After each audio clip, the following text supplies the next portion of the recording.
Hey everybody, I hope it's been a great weekend so far. My name is Adam. I'm one of the pastors here at all of our campuses, network churches. Just want to say welcome to all of you. We're just overjoyed that you decided to come and worship with us here today. Today we are continuing on in our series called Advice Worth Taking. Advice Worth Taking. And today, of all things, we are going to be talking about dating.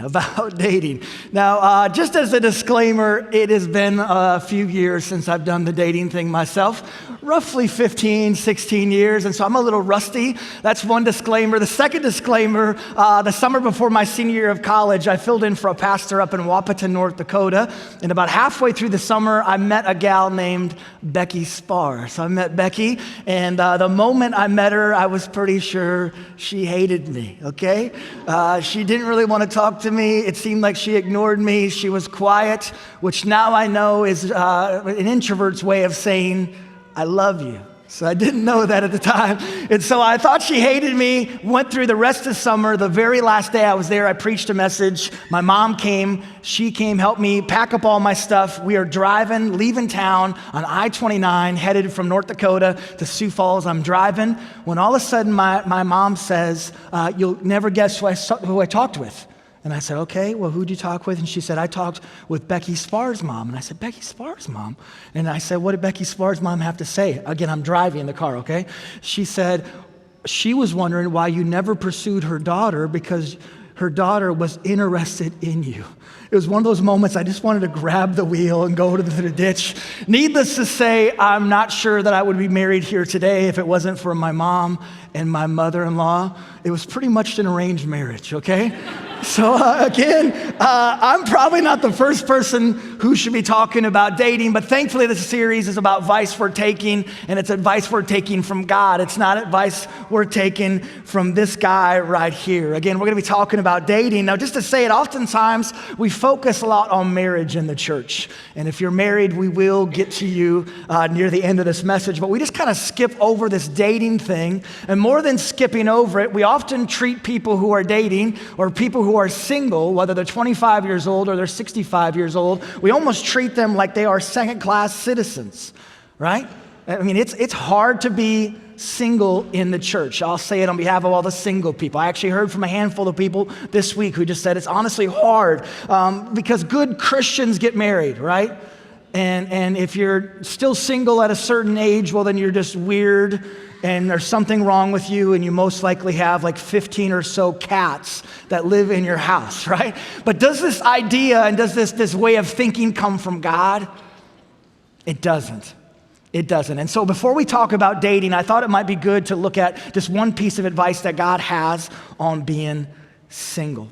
And on that note, look at what our brother Paul has to say. Paul says this, I wish everyone were single, just as I am. I say to those who aren't married and to widows, it's better to stay unmarried. But if they can't control themselves, they should go ahead and marry, okay? First piece of advice, translation through Paul, God basically says, if you can stay single, all right? God's first piece of advice on singleness. If you can stay single, stay single. If you can control yourself, and if you do not have a desire to get married, don't get married. Stay single. If you can stay single, stay single. For all the single people who are with us, just to say it, as a single person, you're not second rate. You're not incomplete. You're not missing something. You're not. It's not more godly to be married than it is to be single. It actually might be the other way around. With this, I often think we forget that a lot of the people that we read about in the Bible were single. Jesus, Paul, so many others. And early on in the church, singleness was almost idolized. In order to be in a place of leadership in the church, you had to be single. And then at some point, if you know history, there was this guy named Martin Luther who comes along, and things changed a little bit, and now marriage is often lifted up. But once again, God's advice on being single, if you can stay single, stay single. And I can just hear it from the singles across campuses, network churches. That's awesome, and that's wonderful, and thank you for sharing that, Pastor. I don't want to stay single. Like, I want to get married. I don't want to be alone. Like, put a ring on it, all you single ladies, you know? I will say that this week when I thought about that Martin Luther guy, I took a moment of silence And I was just like, thank you, God, that pastors can get married. Thank you, Jesus. Okay, so get into dating, which is our main focus for today. We talked about being single briefly, but if we're here and we want to find someone and we want to get married, what's God's advice on dating? His overall advice is this: stop looking for the one and start becoming the one. Again, God's advice on dating: stop looking for the one and start becoming the one. Stop looking for the one. What does that first part mean? So often we're looking for the one, aren't we? And is she the one? And is he the one? And often we dream that God has made this perfect person for us. They're the one, and they're going to complete us, and everything's going to be fantastic, when the truth is, and this is going to sound really, really unromantic, if we're dating, the one is not out there. They don't exist. Just to say it, finding the one is a lie. Hallmark movies are not reality. Some of you guys are like, oh my gosh, an angel just lost its wings. Cinderella sounds great, but it's not true. Finding the perfect person for us is not reality. We have shows like The Bachelor, right? Who take all these amazing trips and they do all these insane things to find out who will get the rose, to find out who is the one. And yet it doesn't seem to be working. There's been 23 seasons of The Bachelor. Do not argue with me. We argued about it as a staff this week. Of The Bachelor, there's 23 seasons, and only 2 of the couples are still together. I did not know that. Travis Walton, our T Campus pastor, did. Maybe pray for his soul. So, there's that. Again, stop looking for the one and start becoming the one. What does that second part mean? If we're single and we want to be married, start becoming the person that we hope to find in a spouse ourselves. Start becoming the one. What attributes and qualities are you looking for in a person to marry someday? Write it down. Maybe it's that they're honest. Maybe it's that they're fun. Maybe it's that they have a humble heart. Maybe it's that they're emotionally healthy. They've tried to deal with their baggage from the past. Maybe they're financially stable. They're not 35 living in their parents' basement on their dad's cell phone plan anymore. Maybe it's gosh, I want to find someone who loves people, like genuinely treats every person, regardless of who they are, the same exact way. Maybe I want to find someone who loves Jesus. Again, instead of looking for the one, start becoming the one. God's like, focus on that. Focus on becoming more like me. Focus on becoming that person, which is a lifelong process. We'll never fully get there until we meet Jesus face to face, but be headed in that direction. Stop looking for the one, start becoming the one. Now, just to say it, I don't have a Bible verse for this stuff. Why? Because there isn't one.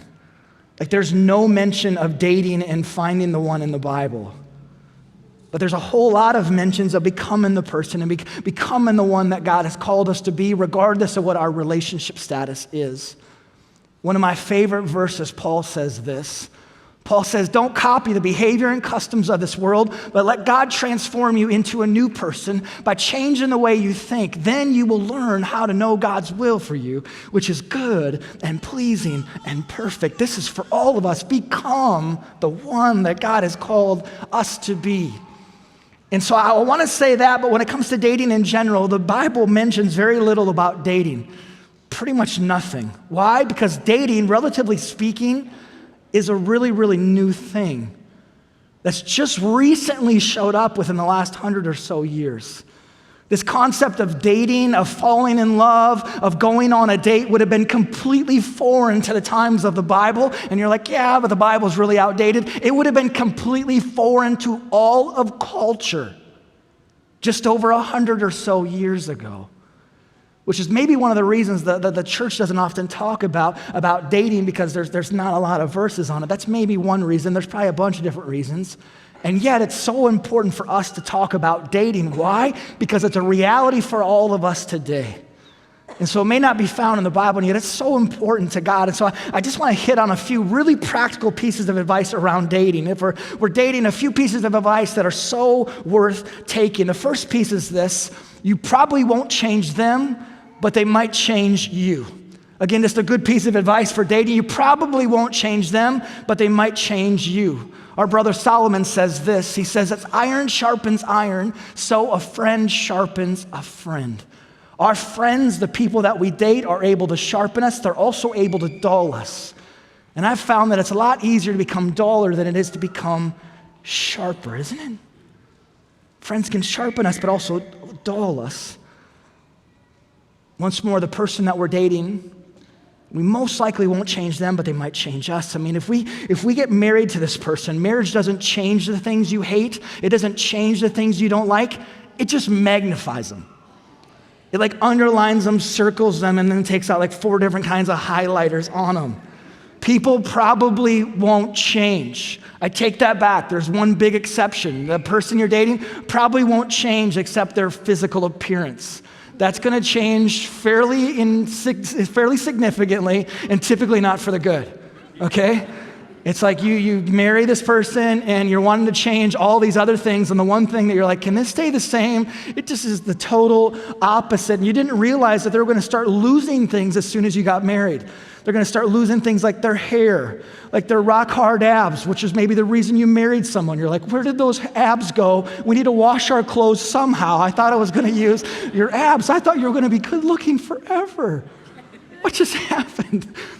Honestly, if we're dating, a good question to ask ourselves is if the person we're dating was really, really ugly, because they randomly had a gigantic hairy mole on their forehead, would we still be attracted to them?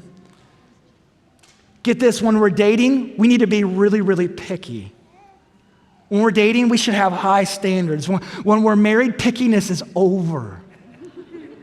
Think about that. It's over. God's like, pickiness, you don't have that anymore.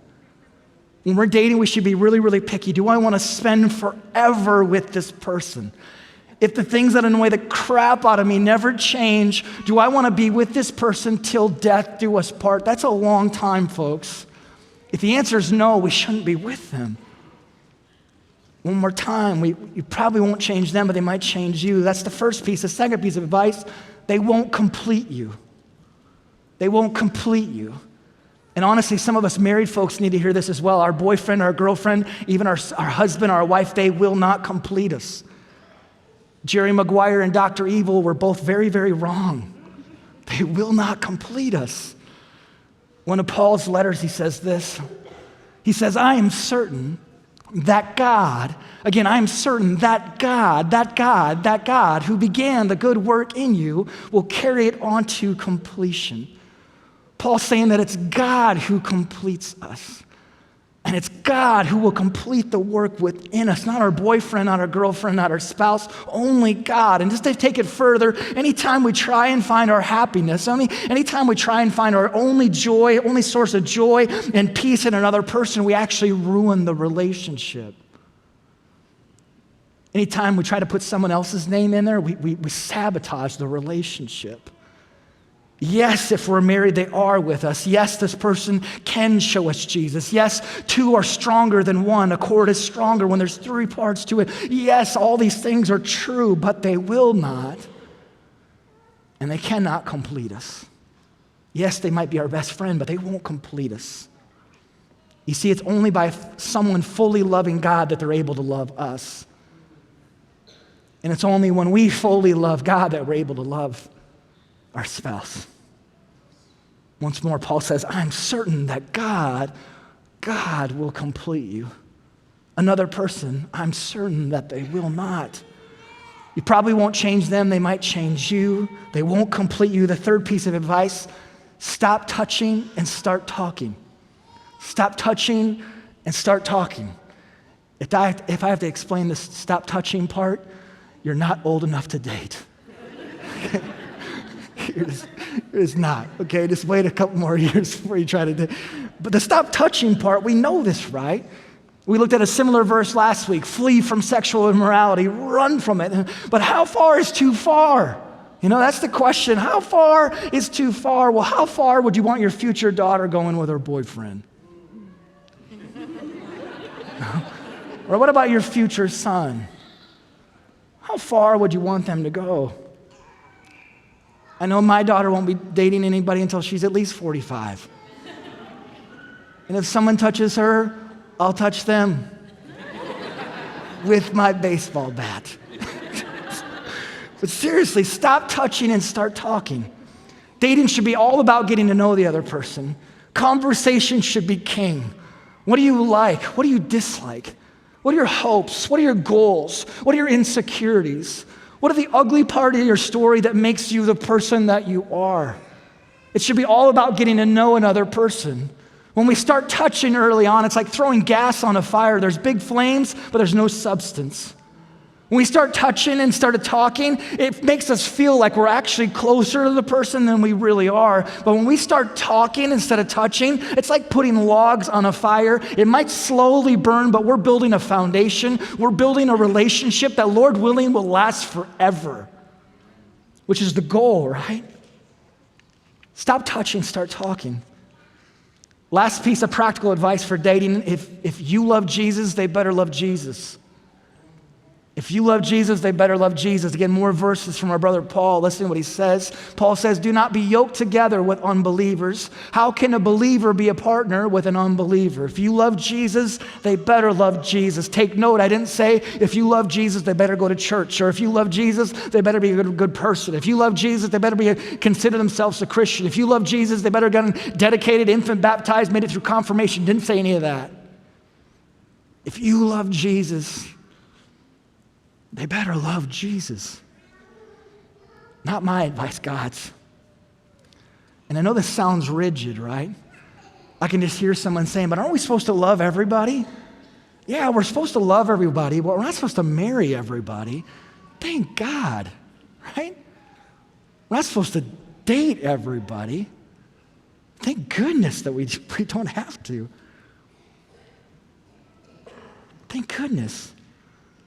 But is it really that big of a deal if they don't love Jesus? I mean, I can see God at work in them. Like, is it really that big of a deal? It's not that big of a deal. It only impacts everything.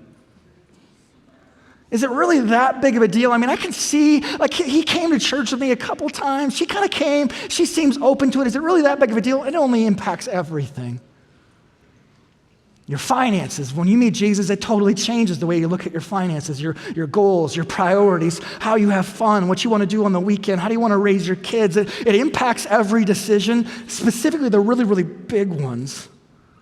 The person you're dating, are you running in the same direction? Now, just to say it, when I was dating 15, 16 years ago myself, finding someone who loved Jesus was an added bonus, but it wasn't a requirement. I'd be lying if I said otherwise. I loved Jesus at the time, and if they loved Jesus, it was great, but if they had most of the things I was looking for in a spouse, I would have still dated them. Looking back, it's only by God's grace, truly only the hand of God, that I ended up marrying someone who loves Jesus way more than they love me. I'm so thankful for my wife, along with my mom and mother-in-law, for making it happen. I truly just give thanks for Beck and the person she is. When I get off track with the Lord, she puts me back on him. So grateful. And honestly, why I'm so passionate about this isn't because of my marriage. Don't look at my marriage. Instead, why am I so passionate with it? Because every single week, I meet with couples, married couples, whose marriages are falling apart. And often, not all the time, but often, the two of them are on completely different pages when it comes to their walk with God, and it impacts everything. Everything. And it causes all this friction. It's like, oh my gosh, she wants to do this with our money. He wants to do that. They want to do this. They think this is okay. We're different. We're so different. Impacts everything. God's advice on taking: stop looking for the one, start becoming the one. They might not change you. You might not change them, but they might change you. Stop touching, start talking. If you love Jesus, they better love Jesus. Okay, so that's some of God's advice on being single and on dating, but married people, I didn't forget about us. don't worry, I didn't overskip us. And so here's one piece of advice from God. There's so much we could talk about, but here's one piece of advice for married folks that is so worth taking. The person we're married to is the one. When it comes to God's advice, his advice we're taking, when it comes for us married folks, the person we're married to is the one. I said earlier in the Bible, you won't find anything about the one when it comes to dating, but when it comes to marriage, God does say this. Listen to what he says in the book of Genesis. Therefore, a man shall leave his father and mother and be joined together with his wife, and the two shall become what? One. The person we're married to is the one. And so just to say it, and I honestly wish every married person, period, not just at Embrace, not just at our network church, I wish every married person could hear this. You don't have to ever wonder, you don't have to ever even think about, did you marry the one? Did you marry the right one? You don't have to ever ask that because the person you're married to is the one. You don't have to ever wonder, is my cute coworker who's so friendly and she's actually interested in me, my wife never even touches me. You don't have to ever wonder, is she the one? You don't have to ever wonder, is the guy next door who's so handy and he's so friendly and you never disagree with him like you do with your husband, you don't have to ever wonder if he's the one because the person you're married to is the one. Even stronger, you don't have to ever pray about it. There's things that you don't need to pray. Is my cute coworker, God, is she the one? The answer is no. You don't have to ever sit down with me. You don't have to ever talk with a pastor. Is my handsome neighbor, is he the one? The answer is no. The person you're married to is the one. They're the one. And just to say it, I know this is the truth. Some of us, this is really, really hard for us to hear. Because of why? Because our marriage feels dead. Why? Because the person we're married to annoys the crap out of us. Why? Because we've never told our spouse, but we think about divorce all the time, and we actually have papers at home, we've just never told them. And outside of abuse and infidelity, that's a different Sunday, guys. Let's set that aside. That's a different category. Away from that, the person we're married to is the one. And so maybe, talking about dating, maybe we need to start dating the one again. Maybe we need to start dating our spouse again. Maybe we need to rediscover why we chose the one in the first place. A question for all the married folks across campuses: when was the last time you went on a date together? And I'm not talking about when was the last time you went to Target together without kids. It's not a date, okay? That is not a date. That's technical. It's in the Bible, okay? I'm not sure. It's in like the third book of something, something in there. It's not a date. When was the last time you had a date? On a regular basis, we should be having dates. On a regular basis with our spouse, we should have fun together. We should get alone together. Whether it's going on a walk, whether it's just sitting at a coffee shop, finding time to be together. Maybe it's going on a weekend getaway together. Maybe it's seeing a marriage counselor together. Maybe it's sneaking away and having sex together. Maybe it's getting in a large group together. Maybe it's going to church together. If we're married, we need to be investing in our one, into our marriage. It always boggles my mind of how much we'll do for our kids. We'll have them in 7 different sports at the same time, so every night of the week is covered, and they're involved in dance, and so we'll drive halfway across the country when the single greatest gift we can give our kids is a mom and dad who love each other. The greatest gift. It always boggles my mind. We don't have time to go on a date. Yes, you do. You're going to skip football practice for your kid this week, and you're going to go on a date. We don't have time. We don't have the money to get away. Yes, you do. You're not going to the next dance competition. It's really, really easy, folks. You're going to go, and you're going to get away, and you're going to have a weekend together, just you. Single greatest gift we can give our kids, above even them graduating, above anything. A mom and a dad who love each other, who don't just tolerate each other until the kids are gone, but they put each other first. They just love each other, and the kids, it's so clear to them. I talked with someone a while back whose marriage is falling apart.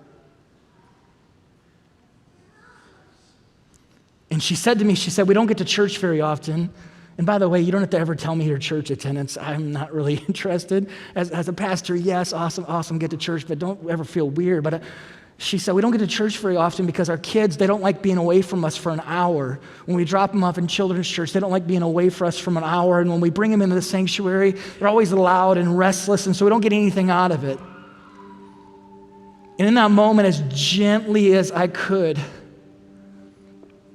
literally prayed before speaking, I just said to her, I said, if you don't save your marriage, you'll be divorced.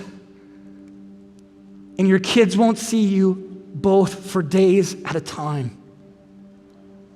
50-50 custody is a win. They won't see you for days at a time. Gone are the times of kiss mom and kiss dad goodnight before going to bed. And I need mom to lay beside me, and dad, if he'd come later and say hello, that's over. No greater gift we can give our kids than our marriage. God's advice for those of us who are married, the one we're married to is the one. Just to sum things up, if we're single, you're not second rate, you're not a second class citizen, you're not incomplete, you're not less godly. If you can stay single, stay single. For those of us who are dating, God's advice, stop looking for the one and start becoming the one. Start becoming the person you hope to find. For those of us who are married, the person we're married to is the one. All week long, again, this was a message that I'm like, this is really heavy at points, and I just know this is gonna be really hard for people to hear, but again, I just tell you this is not my advice we're taking, it's God's advice we're taking, and in this area and every other area, get this, his advice is so much better. It's so much better than our wisdom. It's so much better than our coworkers and our friends. Even if they mean well, his advice, every single time, it leads to life, it leads to joy, it leads to peace. His advice is always worth taking. Let's pray. Gracious Father, Heavenly King, we come before you so thankful, just so thankful. Wherever two or more are gathered, you show up in a way that we can't understand, and we need you to show up, God. We're not just kind of hoping you show up. We need you to show up. For you to be our joy and our peace. We need your advice on every area of our lives, but specifically in this area of dating. God, for those of us who are single, just remind us of our worth. We're not second-class citizens. God, forgive the church for treating singles that way. For dating, God, your advice is because you love us. Help us to follow it. Help us to be picky. For those of us who are married, God, I pray you'd help us even today to remind us of the one, the gift you've given us in our spouse.